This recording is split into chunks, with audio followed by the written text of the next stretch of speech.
गुरुजींनी फळावरती शून्य काढलं, मुलांना विचारलं, मुलांना हे काय आहे? मुलं म्हणाली गुरुजी शून्य आहे. गुरुजींनी शून्य पुसलं, परत विचारलं आता काय? म्हणले काहीच नाही.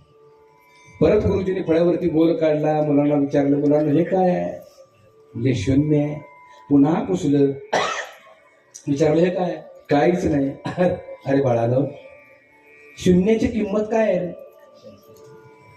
काहीच नाही. शून्याची किंमत काहीच नाही.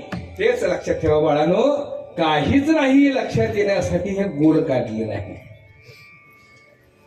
काहीच नाही लक्षात येण्यासाठी हा आकार दिलेला आहे. त्या आकाराची किंमत काहीच नाही. तसं जग हे शून्याकार आहे. तो कळण्यासाठी त्यानंच घेतलेला हा आकार आहे.